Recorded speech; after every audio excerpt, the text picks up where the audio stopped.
नमस्कार, आदाब, सत श्री अकाल दोस्तों। मैं हूं स्वप्निल और मैं आपके लिए लेकर आई हूं सीरियल अनुपमा के अपकमिंग ट्विस्ट एंड टर्न्स। आने वाली कड़ी में हम देखेंगे कि अनुपमा बापूजी को फ़ोन करके बता देती है कि वो और अनुज बारिश में फंस गए हैं।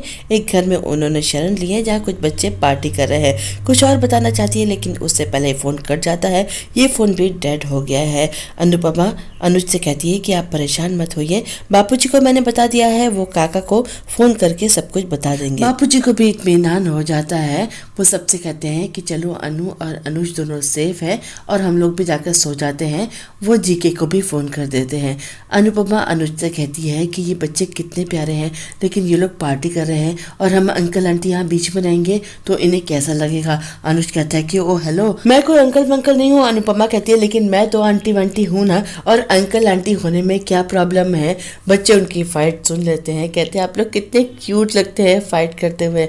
कुछ बच्चे उनका वीडियो देख रहे हैं जिसमें वो दोनों कॉलेज की रीयूनियन पार्टी में डांस कर रहे हैं। बच्चे बड़े एक्साइटेड हो जाते हैं। बच्चे पूछते हैं आप लोग कॉलेज टाइम से साथ है क्या। अनुपमा और अनुज कहते हैं कि हाँ, थोड़े से एम्बेरस भी हो रहे हैं। वो कहते हैं कि बच्चों आप लोग पार्टी करिए, हम लोग किसी कोने में जाकर बैठ जाते हैं वरना आपको प्रॉब्लम होगी। हमने यहाँ पर आकर वैसे ही आप लोगों को डिस्टर्ब कर दिया है। बच्चे कहते हैं अरे नहीं नहीं, हमें तो बहुत अच्छा लग रहा है, आप लोग भी हमारी पार्टी ज्वाइन करिए ना, लेकिन पहले आप लोग अपने कपड़े चेंज कर लीजिए।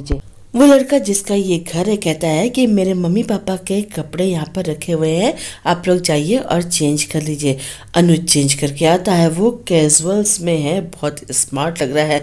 बच्चे देखते हैं तो कहते हैं वाओ, आप तो कहीं से भी अंकल जैसे नहीं लग रहे हैं, आप बहुत ही कूल लग रहे हैं, आपको हम अंकल नहीं कहेंगे। अनुज कहता है कि बिल्कुल ठीक बात है, मुझे सिर्फ अनुज कहो, और ये बताओ कि तुमने अनु को कपड़े दिए कि नहीं।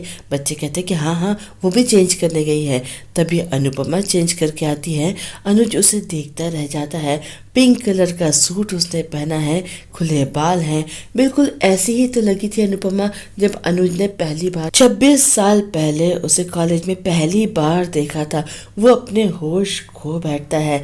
अनुपमा आती है, बच्चों के साथ मिक्सअप हो जाती है, डांस करने लगती है और अनुज बस उसे देखता रह जाता है। बैकग्राउंड में गाना बज रहा है, पहला नशा पहला खुमार। अनुपमा डांस करते करते थोड़ी थक जाती है, कोल्ड ड्रिंक पीती है, फिर बॉटल वहीं रख देती है। अनुज आता है, उसकी जूठी कोल्ड ड्रिंक भी पी जाता है। ऐसा ही उसने कॉलेज के जमाने में भी किया था। अनुपमा ये नहीं देख पाती, बच्चों के साथ डांस करते करते एकदम से आके अनुज से टकरा जाती है। अनुज एकदम से होश में आता है, उसे लगता है वो क्या कर रहा है। इसी पार्टी में एक लड़का अपनी गर्लफ्रेंड को प्रपोज भी करता है। अनुपमा उनकी नजर उतारती है, बलैया लेती है और अनुज सोचता है कि काश 26 साल पहले मैंने ये हिम्मत दिखाई होती तो आज जिंदगी कुछ और होती। इधर वनराज को नींद नहीं आ रही है, 3 बज गए हैं, बेचैन सा बैठा है, बार बार सोच रहा है कि क्या कर रहे होंगे अनुपमा और अनुज। अभी तक तो उनके बीच में सिर्फ दोस्ती है, अगर इसके आगे कुछ हुआ तो मैं बर्दाश्त नहीं कर सकता। बच्चे फिर से डांस करने लगते हैं। एक बार फिर से अनुपमा और अनुज को अपने साथ खींच लाते हैं पार्टी में। वो दोनों भी जम के डांस करते हैं लेकिन तभी अनुज को एकदम से चक्कर आ जाते हैं, वो गिर जाता है, सब घबरा जाते हैं। अनुपमा कहती है कि क्या हुआ। अनुज को तेज बुखार चढ़ गया है। बच्चे कहते हैं कि आप लोग ऐसा करिए, ऊपर बेडरूम में रेस्ट करिए। सब उन लोगों को बेडरूम में लेकर जाते हैं। अनुपमा जल्दी से काढ़ा बना लाती है। बच्चों से वो लोग कहते हैं कि आप लोग जाकर पार्टी एंजॉय करो, लेकिन कोई डॉक्टर हो तो प्लीज बुला देना। बच्चे कहते हैं हम ट्राई करते हैं लेकिन इस बारिश में थोड़ा मुश्किल है। खैर अनुज से अनुपमा कहती है आप उठकर बैठिए, काढ़ा पी लीजिए। अनुज कहता है कि अनुपमा तुम्हारी हर बात मान सकता हूँ लेकिन प्लीज़ मैं काढ़ा नहीं पी सकता हूँ। अनुपमा कहती है आप बच्चे हैं क्या, उठकर बैठिए, मेरी बात मानिए। उसकी डांट खाकर अनुज बैठ जाता है। अनुपमा उसे काढ़ा पिलाती है, माथे पर पट्टियाँ रखती है बुखार उतारने के लिए। अनुज तेज बुखार में तप रहा है। ऐसे में अक्सर इंसान अपने होश खो बैठता है।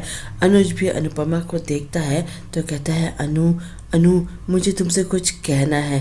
अनुपमा कहती है कि कहिए ना। वो उसे कहना चाहता है आई लव यू। आई बोलता है।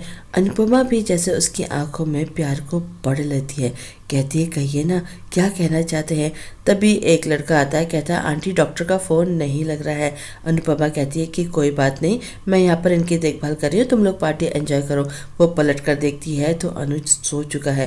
कहती पता नहीं क्या कहना चाहते थे। वनराज उसी नंबर पर रिकॉल करता है जहाँ से कॉल आई थी, तो पता चलता है कि अंकल आंटी बेडरूम में रेस्ट कर रहे हैं। अब तो वनराज अपने होश खो बैठता है। सुबह अनुज की आंख खुलती है तो देखता है कि अनुपमा कमरे में एक सोफे पर बैठे बैठे ही सो गई है। माथे पर उसके पट्टी रखी है, बुखार थोड़ा हल्का भी हो गया है। उसके लिए जैसे ड्रीम कम ट्रू वाली सिचुएशन है। अनुपमा उसके कमरे में उसके इतने नज़दीक है। अनुपमा की आंख खुलती है, वो उसका हालचाल पूछती है। अनुज कहता है कि आई एम सॉरी, मेरी वजह से तुम कल इतना परेशान हो गई। अनुपमा कहती है कैसी बातें कर रहे हैं, अगर मैं बीमार होती तो क्या आप मेरा ख्याल नहीं रखते। अनुज कहता है ऐसा नहीं हो सकता है कभी, मैं तुम्हें कभी कुछ होने ही नहीं दूंगा। अनुपमा उसे चौंक कर देखती, याद आता है कि रात को भी अनुज कुछ कहने वाला था। अनुज अपने आप को संभाल लेता है, कहता है कि अनुपमा मुझे कुछ याद नहीं है, लेकिन रात को कहीं बेख्याली में मैंने तुमसे कुछ ऐसा तो नहीं कह दिया जो मुझे नहीं कहना चाहिए था, कोई लिमिट तो नहीं क्रॉस की ना। अनुपमा कहती है कि जरा भी नहीं, अरे बेहोशी में भी इंसान वही करता है जो उसके मन में होता है, और अगर मन में सम्मान हो तो बेहोशी में भी इंसान कभी कुछ गलत नहीं कर सकता। अनुज कहता है कि अभी हम लोग यहाँ से चलते हैं, कैब बुला लेते हैं, गाड़ी को रिपेयर के लिए भेज देंगे। अनुपमा बच्चों का शुक्रिया अदा करके वहाँ से जाने के लिए तैयार हो जाती है। इधर सुबह घर में बापूजी के पास फोन आ जाता है अनुपमा का कि थोड़ी देर में आ रही है। बापूजी को इत्मीनान हो जाता, अपने दोस्त से मिलने चले जाते हैं। इधर हम देखेंगे कि वनराज कुर्सी डालकर दरवाजे के सामने ही बैठ गया है। काव्या आग में घी डालने का काम करती है, कहती है कि तुम्हारी एक्स वाइफ ऐसा काम करके आई है जिसके लिए तुम्हें उसकी आरती उतारनी चाहिए। बस आज का एपिसोड यहाँ पर खत्म हो जाता है। कल हम देखेंगे कि वनराज अनुपमा के चरित्र पर सवाल उठाएगा, तो अनुपमा कहेगी कि अग्नि परीक्षा राम को दी जाती है, रावण को नहीं। अब मैं इस घर में नहीं रह सकती, और अगर मैं रही तो कान्हा जी की सौगंध ये घर घर नहीं रहेगा। दोस्तों आज बस इतना ही, कल फिर मिलते हैं, मैं चलती हूँ, बाय।